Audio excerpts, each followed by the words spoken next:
At the cross, where I first saw the light, and the burden of my heart rolled away. It was there by faith I received my sight. Now I am happy all the day. Yes, at the cross, where I first saw the light, and the burden of my heart rolled away. It was there by faith I received my sight. Now I am happy all the day. Amen. Brother Kuhnman, would you open us this morning?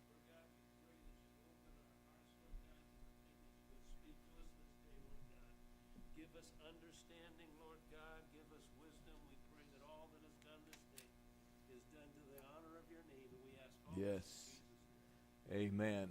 Sunday school can be dismissed.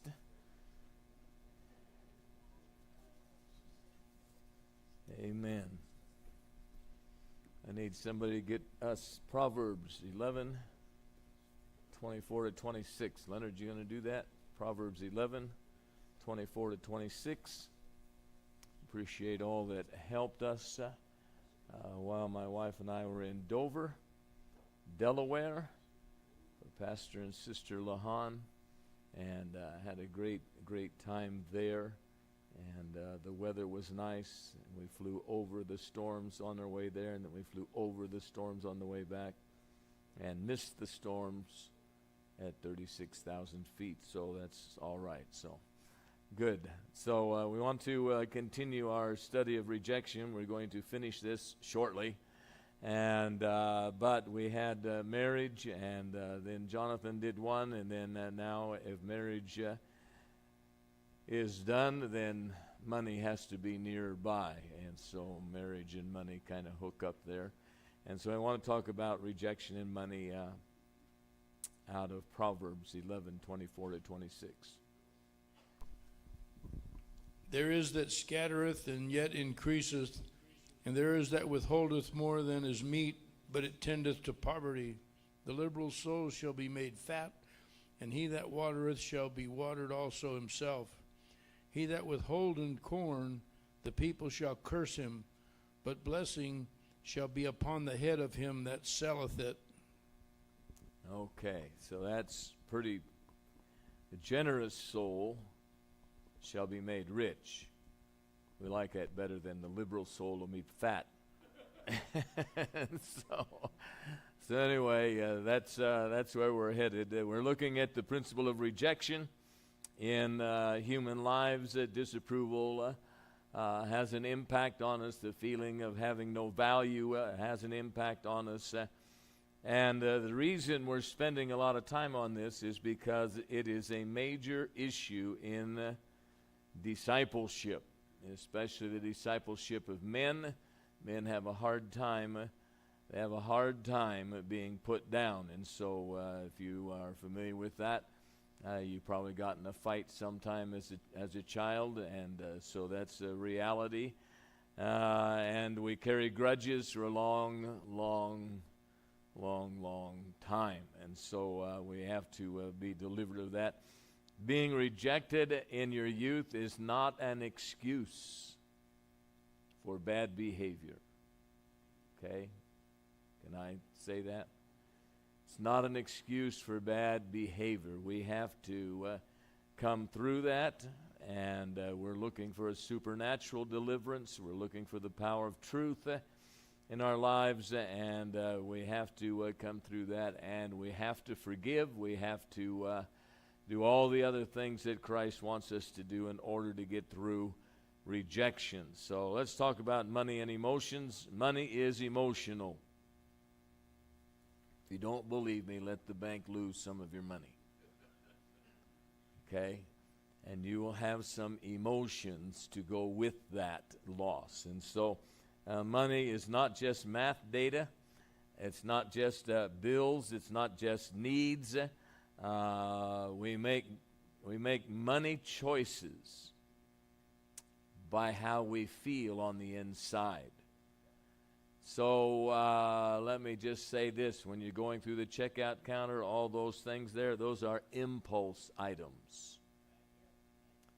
What's an impulse? That's how you feel. Those are impulse items. And so those are there. and they are involve candy bars and gum and gossip magazines. And so they're all there. And so that's an impulse item. So rejection affects our emotions. It's not just the data and the information. It's the idea that you're stupid.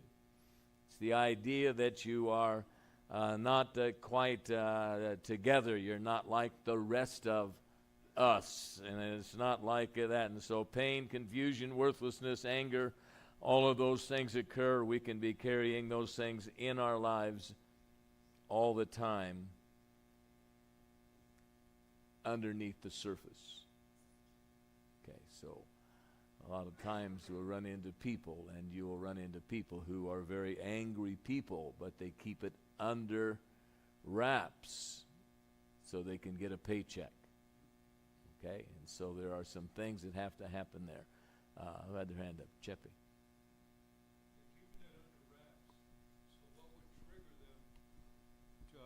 Make an emotional response. What triggers them is that feeling of rejection being triggered. You're stupid. You made a mistake. You shouldn't act that way. It's not how you ought to be, and all different kinds of things that go on. And so we'll get to a couple of those that are important. But in a relationship that goes haywire, a marriage that goes haywire, a job that goes haywire, the bank shooter-up that just a couple of weeks ago had been fired. You can go postal, okay? Those dynamics, that anger and that rage was there all the time. It's something that had not been dealt with. And so that's there, and then something triggers it to make it manifest. Emotions are part of how we view life. We are emotional creatures. Okay, so you have to really understand that we do have emotions, and that God gave us those emotions for appropriate times. And so we've had some funerals in recent months, weeks, and those are emotional times. Those are times that we mourn and we grieve, and those are emotions that God gave us. And yes, cultures can go overboard with that. The Jews did. They hired professional wailers, so you didn't have to cry yourself. You had hired people to come and cry. You had people to come and weep and then scream and all of that. Some foreign lands have funerals that'll last a month or even a whole year. And there's all this emotion that is wrapped up there. So our emotions are given to us by God, but they are not there for us to wield as weapons on people. And that's not why we have emotions. We don't have emotions so we can manipulate people. Okay? And so we don't have emotions so that we can get our way. That's how all of your children all try to get their way. Okay? I'm going to cry, or I'm going to scream, or I'm going to do this or that. And, you just don't go in a restaurant with Brother Uptain. If you have a screaming child, he'll let him know, I can fix that. So that's you may not want that in a restaurant, so just be aware of that. So your emotions also affect how you view money. And so that's what that scripture in Proverbs is all about. There is one who scatters and yet increases the more. And that doesn't mean he just throws his money away. Doesn't go up in an airplane with a bag full of bills and pour them out and let it scatter all over the countryside.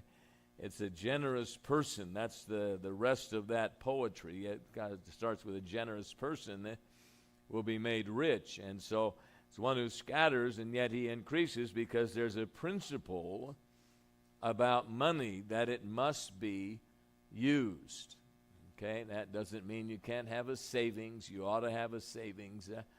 Rainy day savings if you're a follower of the guy in the Phoenix radio, whatever, I forgot his name. How could I forget his name? He's everywhere. And so you can have a rainy day fund. You can have all of those things.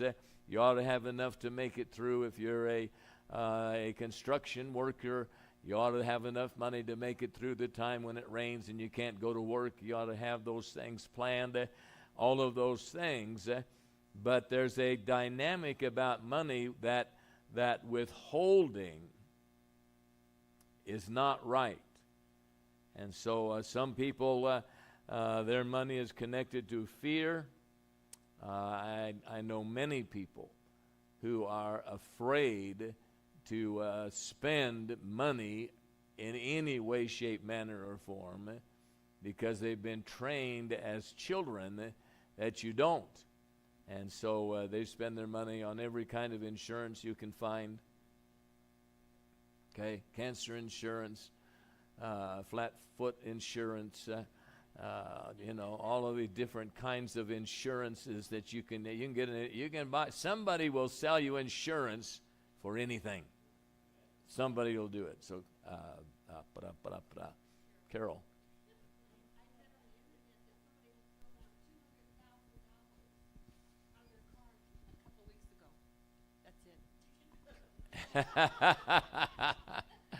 So they threw out of their car $200,000, and what? Sent their kids to pick it up, or? Okay, frustration. He was probably trying to pay his taxes, and he just said, "Forget it, forget the whole thing. Who cares about money?" And just threw it out. I don't know, Coco.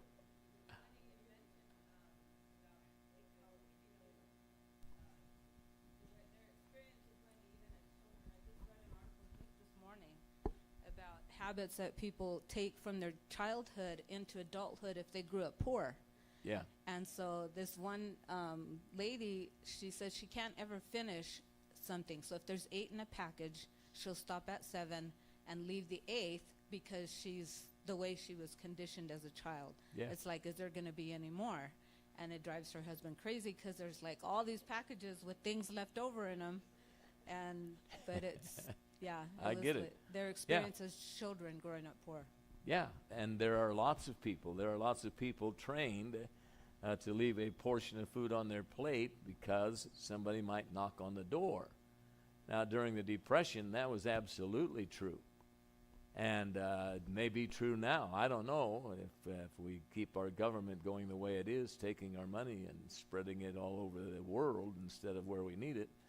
Then we may be in that situation too, where we'll have to leave a portion on our plate because we never know who's going to knock on the door.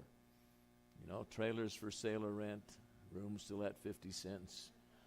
I'm a man of means, okay? By no means, king of the road. And so there's the Depression era where, you could hitch a ride, especially if you were in uniform. The Depression era where people would give a handout to people that were, quote, riding the rails. We need to take some of our homeless people and let them ride the rails somewhere else.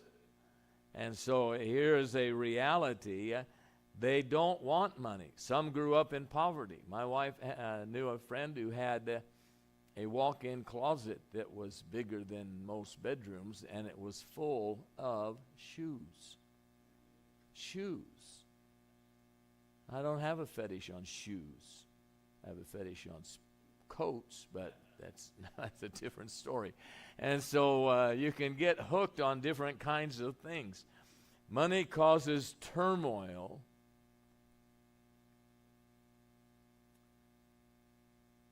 Especially now when they're raising your rent. Because that's a drama.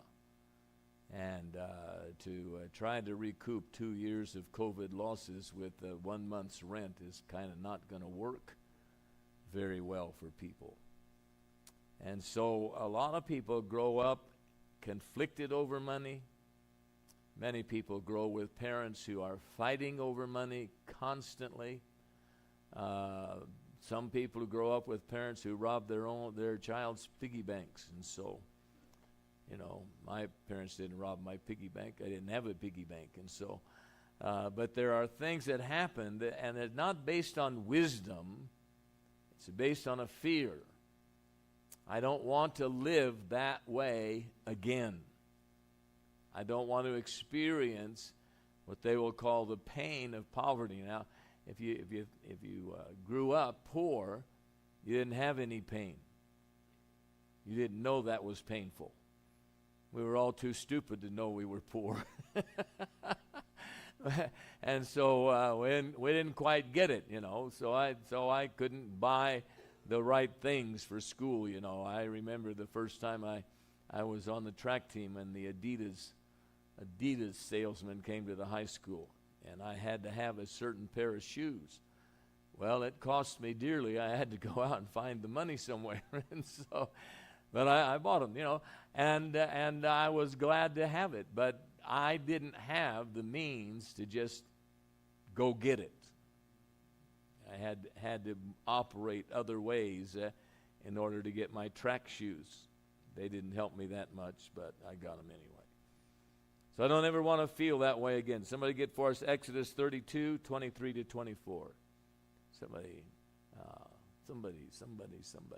Exodus 32. Willie, get that? Reuben, get for us.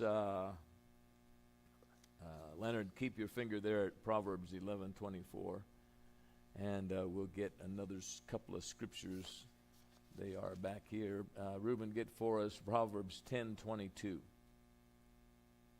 And so, rejection, the fear, I don't want to feel that way again. I don't want to struggle with that again. I don't want to operate that way again. And so a lot of times this is very critical to how we use our money. So Exodus 32, Willie. 23 to 24. Okay. For they said unto me, make us gods which shall go before us. For as for this Moses, the man that brought us up out of the land of Egypt, we want not what is become of him. And I said unto them, whosoever hath any gold, let them break it off. So they gave it to me, and when I cast it into the fire, there came out this calf.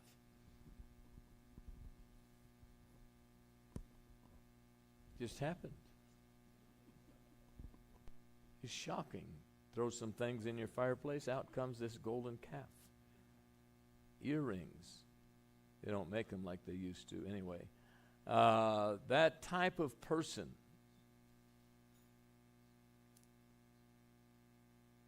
it's based on fear. We're out here in the wilderness, and we don't know what happened to Moses. He went up on that mountain. And so he was leading us, but now we don't have any gods like we did in Egypt, where there were gods everywhere. It's like going to Las Vegas. There are gods everywhere. We got one outside one of the casinos that's just a Buddha. And you throw some money in there, you can't pull Buddha's arm.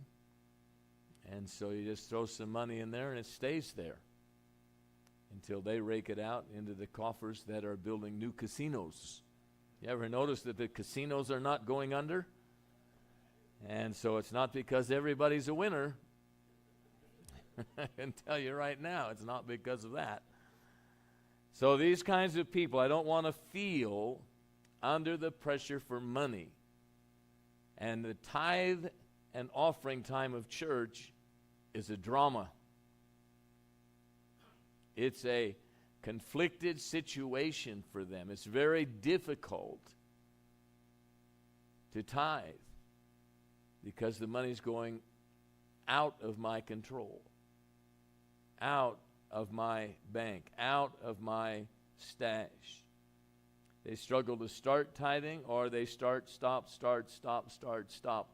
depending on whether they got a bill or an unexpected bill or something in their life. And they struggle to obey God. They struggle to give. What if I won't have enough later? What if something comes down? What if this happens or that happens? I won't have any money. I won't have enough later. And they fear that God is going to put them in a position that will trigger feelings from their past, want and poverty or lack. Now let me just say something right here. You live in America, there is no reason for you to fall into that kind of pit. Okay? There are programs on every hand. I stood in the unemployment line after I got out of the Army. I didn't like standing in the unemployment line. I mean, that is a discouraging line. I was in California. They had all these rules about all the places you had to go and try and find work. And it was just a drama. It was just terrible. And so I didn't like it. I don't want to do that again. But I did start tithing and keep tithing. And God hasn't put me back in that line again. I'll miss out. They don't break the fear. The tithe issue, many people are bound by that because of a fear, just like I don't want to eat the 8th cracker because I may not ever see another cracker in my life. And so that dynamic, they miss out on the blessing, they never do get ahead, and they hate to spend. I won't have enough. We had 2 friends in Prescott when we lived there. They had very similar jobs, made very similar amounts of money, lived in the same house, trailer, actually, a mobile home, had the same kind of car, same kind of, it's basically everything the same. And if you were going to do something in the church, you asked them to give, one would always give and one would never give. So it really doesn't have to do with the amount of money. There's something else that's gripping the heart about money that needs to be broken. Proverbs 11:24, there is one who withholds more than is right, but it leads to poverty. So sometimes that money causes a conflict with those you're married to. That's a big problem. Not talking about surprise spending. You bought a boat? Not talking about that kind of dynamic that happens in marriages and in love affairs and in friends and all that different kind of things. There's not even a place to park it, we can't even do this. Money is causing an emotional reaction with those you love, and that makes it a problem. That makes everyone in the family suffer because you're afraid to spend money or you spend it on the wrong things. Hoarding. I've had to deal with hoarders in the ministry. And you don't want to go in their house. You don't want to go in their house because you won't be able to find your way out. It'll be such a maze of junk and unnecessary things. You do, well, how do we get out of here? I'm lost. I'm lost. You can't let go of stuff. You ever been in the hospital and they give you all the stuff you are using? The little thing that you went wee in and all those other things, and then you get the bill for your charges, every little hand wipe you used and every little thing that you used and all of that. But they have all of the extra stuff that they got in there for you, and you take that out. I don't want it. I don't want anything to remind me of being in a hospital. I don't want any of that stuff. But there are a lot of people, and if you're one, that's not wrong. Just don't put it in the offering. And so if you want that, then that's all right. But you can, if you're kind of sickly, you can collect a lot of stuff. You could go in your hospital supply business, and so have a good time. Some use money like a drug. Now we're going to get down to the nitty-gritty now. I feel depressed, so I'll be back when the bank account's empty.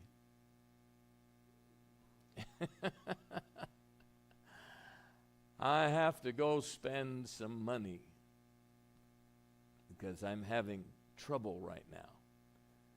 They use it as an escape for their problems. I'm sad, I'm stressed, so I'm going to go shopping. You know, a lot of problems don't go away with shopping. Okay, so any question or comment? This is true for me. I bought a car that's worth more than I am. Most cars are worth more than we are. I used to have the illustration.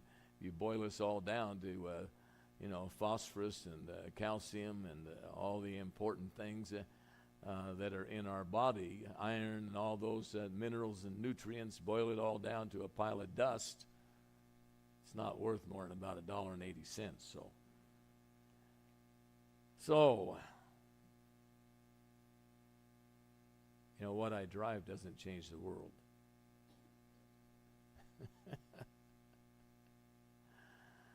So any question or comment right here? Any stories? Reuben?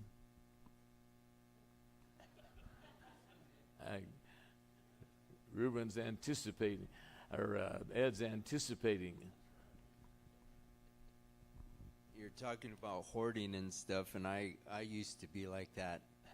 Something would break, and I'd have to go buy a new piece, but I wouldn't throw the old thing out and tell myself, I can fix this, I'll keep it, or, you just buy something because it wears out, and I'll just keep this, and I'll use it, but then you forget you have it.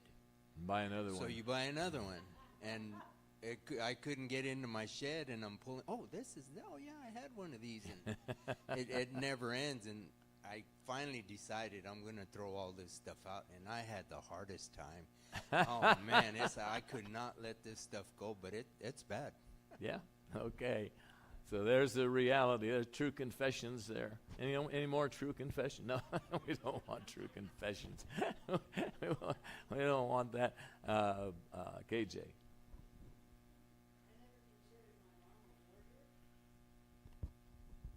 I never considered Mom a hoarder, but when she passed, I was in for a surprise. She had like 4,000 rolls of toilet paper backed up and lined up. I didn't even know about it in the bathroom.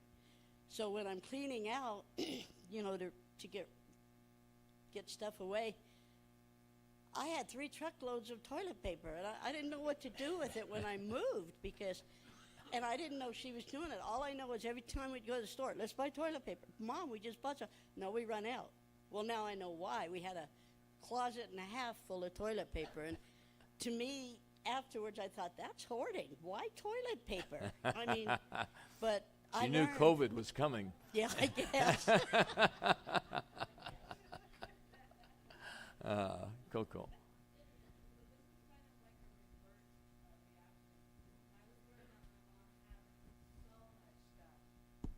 Everywhere. I mean, on every windowsill. It was just like, she still has a lot of stuff. So when I left home and I made my own home, I was like, I am never going to have a house like that. And people who've been to my house, they know my house is like, I was minimalist before that was even popular. And I had one new convert come into my house, and she was like, you need more furniture. I'm going to bring my stuff over here. But it was such, it was like, as soon as you walked in the house, it was just, it overwhelmed me mentally to have stuff everywhere.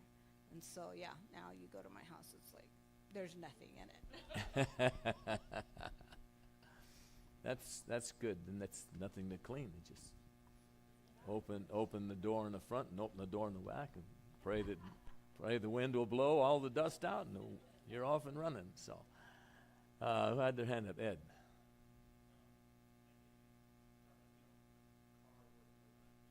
Yeah.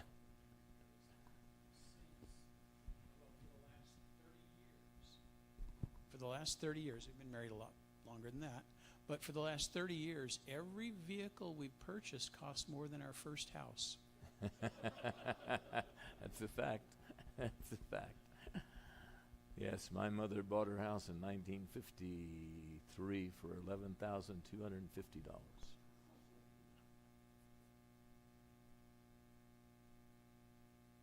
It's just shocking. Anybody else? Because this is a reality that we have to. Some people use money to compete with the Joneses. Everybody has a Jones on their street. And so to compete, to keep up with them, it's like it's a competition to see who can have the most toys. It's a competition. In South Africa, when Pastor Mitchell was there, you could see the competitiveness in the certain neighborhoods. If somebody bought a BMW, everybody had a BMW. If someone installed a pool, everybody had to install a pool. If somebody put a fancy water slide on their pool, that everybody had to have one.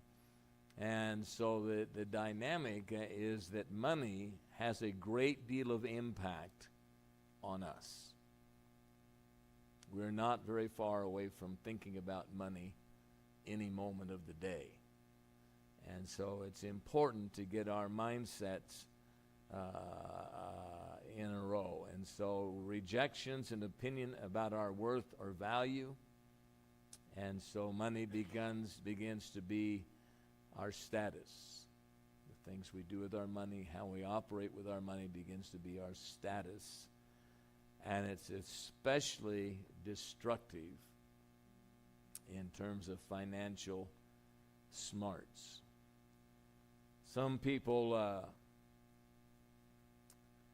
they are rejected and they view money guiltily. I don't want any money. And so they will quote the proverb that God should give me just enough to survive, not too much that I'd backslide, not too little that I would steal. And so that's a paraphrase. It all says the same thing. And so that's there. So I don't want any money. I don't want to make money. There are people that won't take a promotion. There are people that won't take a decent job. They're happy working for a very minimal wage because they're rejecting that dynamic in their life. Some people have been told they don't deserve anything, and so they'll never amount to anything. Then when they get money, they can buy decent things with, succeed on a job with, but it causes turmoil because I should not be living this lifestyle. I know Pastor Mitchell, when he was flying all over the world, he had plenty of points to upgrade his seat, but he would not upgrade his seat. And I wish the last 10 years of his life he would have, because he probably would have lived another 10 years, and I would have been very happy with that. But there's just things. I had a friend who became a millionaire. He became a millionaire. He started by pumping septic tanks. And so he put in the newspaper, Abe Jones. And he wasn't Abe, but A starts before any other letter. And so in the yellow pages, that's where he was, first up. So he got a lot of business just by being the first one that you see in the yellow pages. Then he started buying things. He eventually got to a place he bought mobile home parks and different kinds of things. He became a millionaire, but he would never, not for anything, stay in anything above a Motel 6. He could have bought the motel and stayed in any room he wanted. Stayed in all of them if he wanted to. But that's not what's happening. And so he had that all the way through his life. There was a thing about money. The thing that did help him is that he was generous with God. He really was. And not not for accolades or anything. I happen to know him, and so I understood some things about him. But it's just interesting to me how money can affect so much of our life, and it really does. Proverbs 10:22. The blessing of the Lord makes one rich, and he adds no sorrow with it. Okay. So there are people that have money that do not enjoy it because they don't have enough. So the old Rockefeller statement, how much money is enough? $1 more. And so that dynamic, they don't enjoy it. They feel compelled, as Coco, who said that this morning? Oh, Carol said the guy who drove down the street tossing out $200,000 worth of money. Filthy lucre, you filthy lucre, get out of my life, get out of my life. And so I'll tell you something, that didn't help money get out of his life. Stayed a part of his life. And they sabotage their own blessing. Sometimes people sabotage their own blessing by doing something extravagant, a one-time only extravaganza that costs them more than it should. I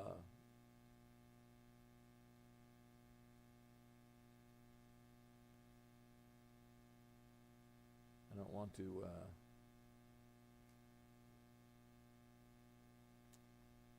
what happens to us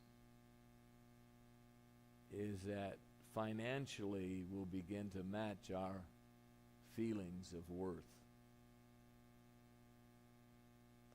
We'll begin to match, to live in order to match our feelings of worth. And so there are people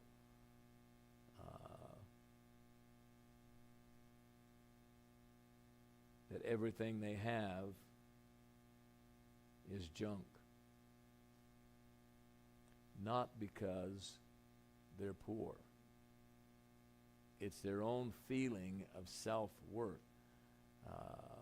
I'm treading on dangerous ground here, but that's all right. I've died before, and so so we can do it again. But garage sales are operating this way.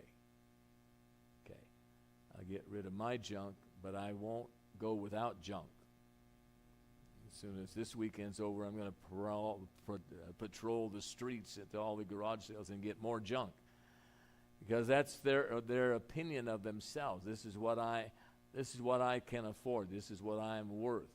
And yet they have very good jobs and could afford very much more.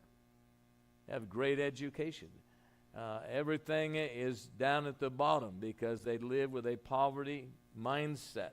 I'm going to tell you, poverty is not a amount of money. It's a mindset. It's a mindset. Rejection affects how we feel about ourselves and about our self-worth. And so I'm not worth a nice house. I'm not worth a nice car. I'm not worth this or that. And it's actually not, they can have gazillions in the bank. But that's not where I'm going. I'm not going to do that. And I don't know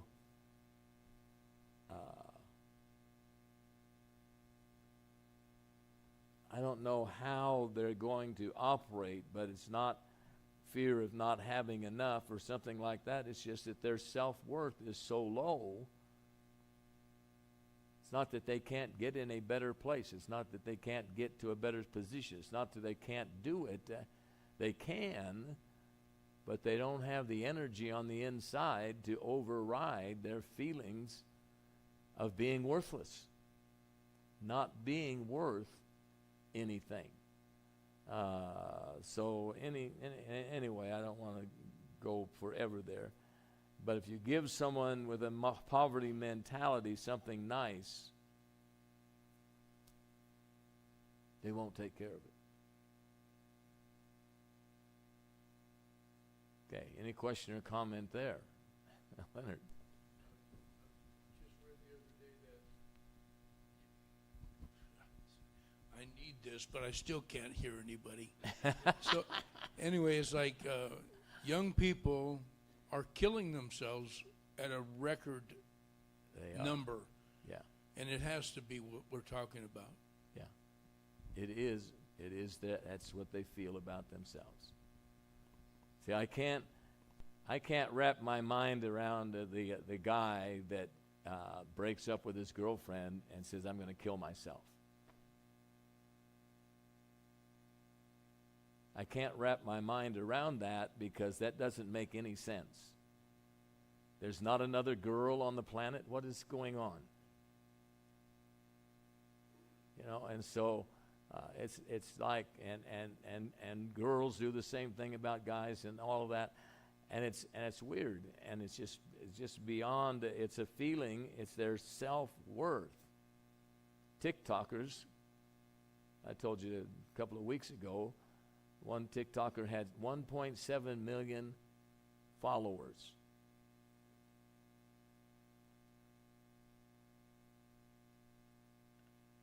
That's pretty popular. I'm trying to get 120 people to follow. It's just, guess I'll go kill myself. I don't know. Until, but that's weird. That's just not right. Something wrong upstairs or actually in the heart. So healthy view of money. Let's try and talk about something positive. You need to be healed. Whatever pain affects you. And so that actually comes down to looking at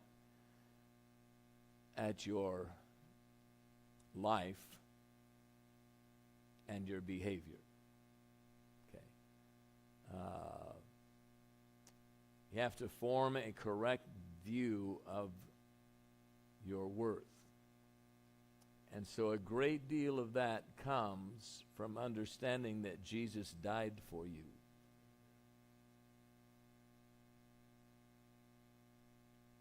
And lives for you. And intercedes for you. And wants you to succeed. God really wants you to make it in this life on your way to the life to come. God's really interested in you doing well. Can I say that? He is interested in you doing well. He just doesn't want you to stumble and bumble along and barely, crawl into heaven on your hands and knees. And that's not what God's doing.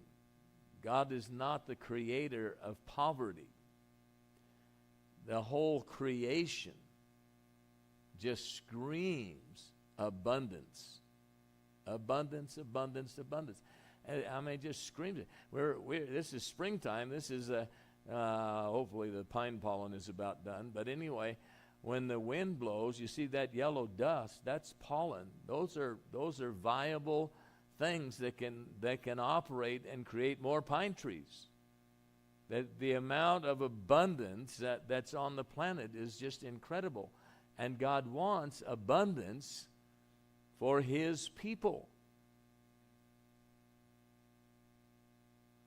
God has abundance. God has blessing. God has goodness. God has those things. And these attitudes about money we've been talking about can blunt that and stop that and operate in unbelief. And so here is the dynamic. We have to form a correct view of our worth, and our worth has to start with God's opinion. Not the girl that dissed you, not the guy that went after the other girl, but God's opinion. God's opinion, that's the opinion that ultimately counts. That's the opinion that gets us into heaven. And if you begin to understand how God deals with money and how God feels about us, then we can begin to correctly use our money. And money is given to us by God as a tool. It's a tool. I was driving through Australia with another pastor, and it just came to me like a bolt out of lightning, a bolt of lightning out of the sky. Money's a tool. You use it to help get through life, and you use it to help God, and you use it to help others get through life. That's what it's about. It's not about a bank account. It's not about a level of a social level or an economic level in our life. That's not what it's about. It's about a tool. It's a tool. Proverbs 11:25-26, a generous soul will be made rich. He who waters will be watered himself. People will curse him who withholds grain, but blessing will be on the head of him who sells it. And you know, we can get all uptight. Countless small towns in America hate Costco. They hate the big box store. They hate Walmart like Globe hates Walmart. So yeah, don't put it in the city. We don't want that stinking store. We hate that store. And so the whole city and all the county and all the people from Mexico drive up to shop at that Walmart. See, there's a dynamic. Abraham was very rich. David was very rich. How did that happen? God blessed them. They lived right. God blessed them. God blessed Israel when they came out of Egypt. Many of the commentaries will tell you that 400 plus years they were slaves in Egypt, and so on one day they got their back wages. They went out of Egypt with 400 years of back pay. That's not bad. That's pretty good. I don't want to be a slave, but that was pretty good. The end result there. Somebody get Romans 8:32. Romans 8:32. Going once, going twice. Chippy, get that for us. And then I need Leonard, get that scripture in Proverbs 11. 11, and you'll do 24 and 25. So the key to financial health has to do with a healthy view of money. I know we mock it, filthy lucre. And it's like Jack Benny, you know, he's being held up. The guy says, your money or your life. I said, your money or your life. I'm thinking. I'm thinking. What a great line Jack had there. Romans 8:32. He that spared not his own son, but delivered him up for us all, how shall he not with him also freely give us all things? Okay. If he gave Jesus for us, that means an incredible amount of worth in the eyes of God. And then Proverbs 11:24 and 25, Leonard. There is that scatters and yet increases, and there is that withholds more than is necessary, but it tends to poverty. The liberal soul shall be made fat, and he that waters shall be watered also himself. That's right. So here's a reality of money. It doesn't count until it goes into the economy somehow. That doesn't mean you can't save it. Doesn't mean you can't use it on a rainy day. Doesn't mean you can't buy a new car with it. Doesn't mean you can't buy a house with it. Doesn't mean you can't enjoy it. Doesn't mean any of those things. Money is actually neutral.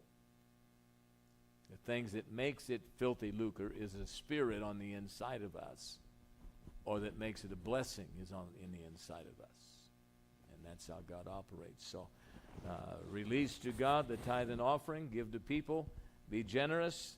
We have, when I was going to school, the common complaint was that our fellowship doesn't have some high-powered program for the poor, for the homeless, for the this and the that.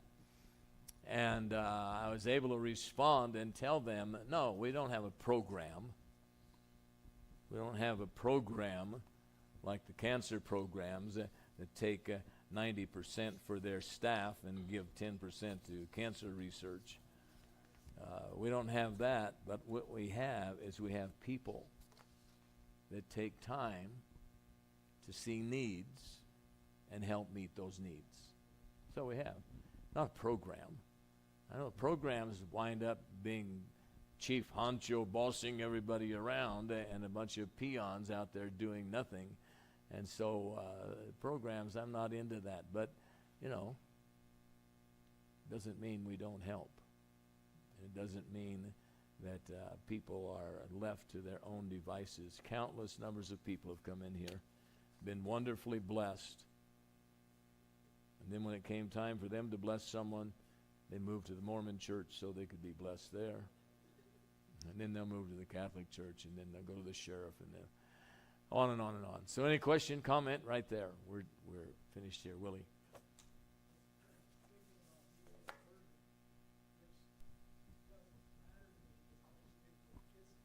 I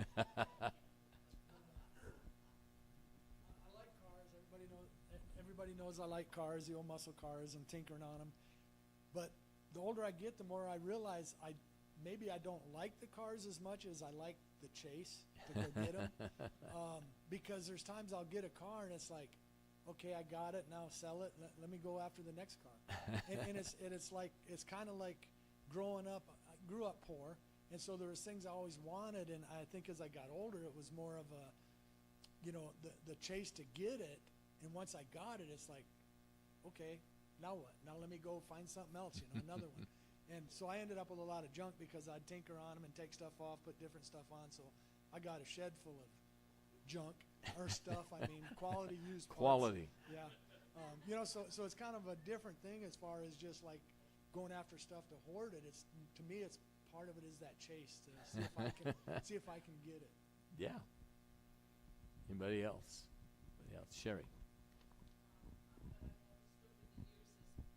As couples, one is usually the spender and one's the saver. I've seen it happen time and again. So when Cheppy and I got married, he comes from a family with 10 kids. I came with 3 kids. And so he was closer with money than I was, and we had a little conflict here and there because he didn't want to overspend. And your background comes into play because we've both been married before, and you have a spouse that burned you and cleaned you out. It makes you, a little more cautious here and there. So I noticed that one thing we never compromised on, though, was the tithe. From when we married on, that was a given. That's never going to be compromised. And I know God has blessed us through a lot of hard times. We might not have had a lot, but we've always paid our bills, and I credit that to God's goodness. And so when our house came on the market, it was the ridiculous price of $45,000. It's a 4-bedroom home. It has 2 baths. And so Cheppy didn't want to get it. I said, then I'll get it. I'm going to get it then. You don't want it? I'm going to get it. Because it was just a steal. But again, that background, like, oh, are we going to be able to pay? And blah, blah, blah, blah, blah, blah, blah, blah, blah. We bought the house. Yep. And it's probably been the biggest blessing to us we've ever had. It's paid for. We don't have to pay big old bills in our retirement. And my kids have said, Mom, why don't you get a better house? Because our house is old, but I love it. It's 100 years old, and I love it. I love the wood floors. I love the high ceilings. We said, no. Oh, are you going to pay our payments then? So I just see God's blessing for those that are faithful. we don't want more. We're happy with what we have and what we've paid for. We're hard workers. Both of us are hard workers, and I just know that God blesses that kind of thing. He does. It's what Paul writes. He says, I've learned. I'm a happy camper. I've learned because I have been down. I've been up. I've been all around the town. And so I'm a happy camper, and God's good to us. In a home, the one who takes care of the checkbook should be the one who can. Okay? Not the one that won't. Not the one that will let the bills just stack up on the desk and then in a flurry of ambition at the end of the month or the first day of the month, all this stuff has to be done and you're all angry and mad because you got busy and you have other things you want to do. And the one who can should do it. That question comes up in all the marriage seminars. Who should take care of the checkbook? The one who will and can. And make sure that they can add and subtract and not multiply. And the one that can, and they get to take care of that, and you'll never have an argument again. That'll be great. Lord bless. We'll continue next week and try and get around this rejection thing, okay?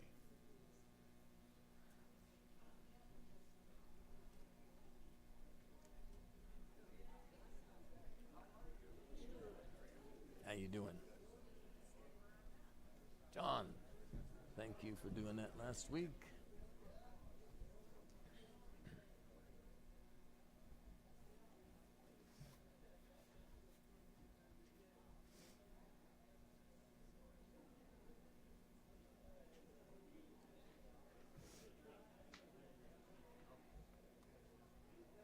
Thank you.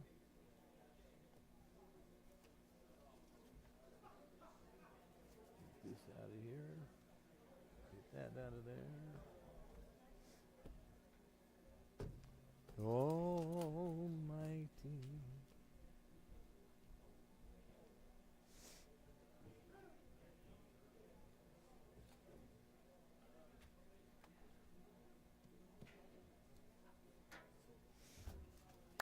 Courtesy Ford has an electric Ford Lightning. Oh, they do. They sent me a thing. They said, we want your Ford F-150. Did they really? Yeah, they did. Yeah. They want $90,000 for an electric truck faster. Oh. You gonna get it? They have one that's got an extended battery that goes longer. How many more miles does it have? It'll go up to 400 miles. 400? Yeah. I think it said 350 to 400. So I was very. if you drive 25, it'll go to 425 miles. But you don't drive 25. No. I was really wanting to, but maybe later. I'm gonna go to Fiji. I'm gonna go to Fiji after conference, and so I'm gonna fly out of L.A. So you want to drive me to L.A.? Sure. Oh yeah. I'll get you there. I'll get you there in 6 I know you'll get me there. You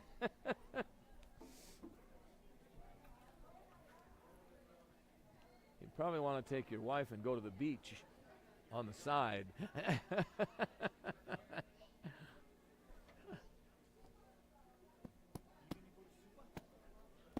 To who? Suba. Yep.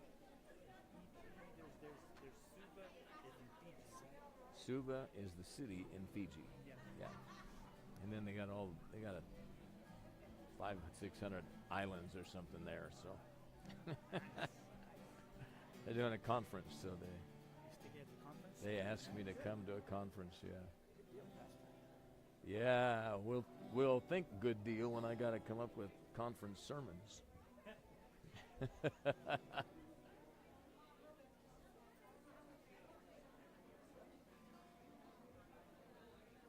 Hey, you. Hey, you.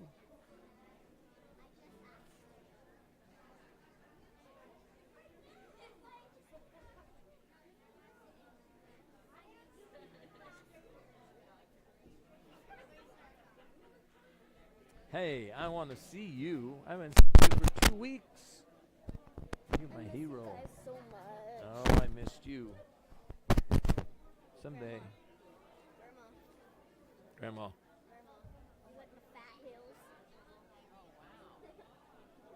That's why you're tall enough to hug me. You cheat. You cheat. I'm so happy to see you.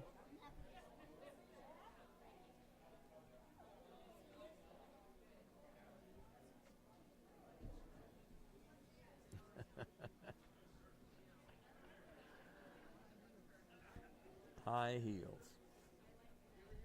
High heel. Well, she got to get up tall enough to talk to Jordan. Hey.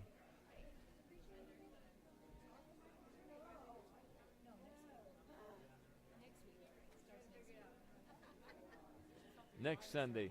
Yeah, next Sunday. Yeah. No, 1 week. 1 week and 52.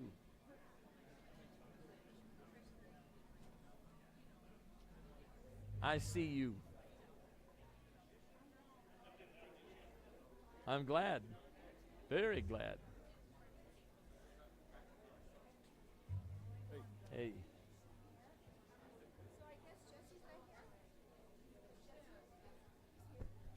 Jesse's here.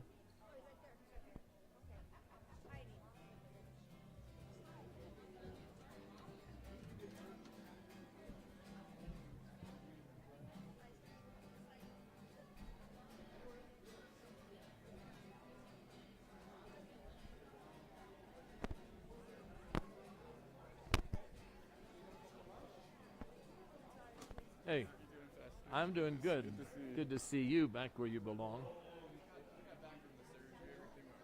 Good.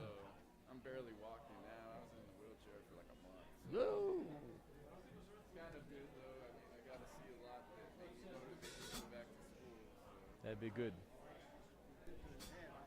Oh yeah, that Sure. one guy, yeah. So what's the doctor gonna do?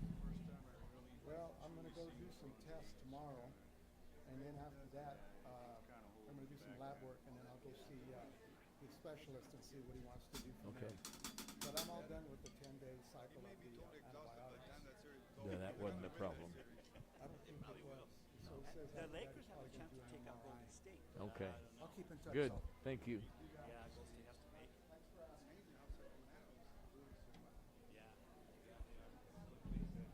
How you doing? Test 1, 2, 3 test. Good, good, good. Hey, how are you guys?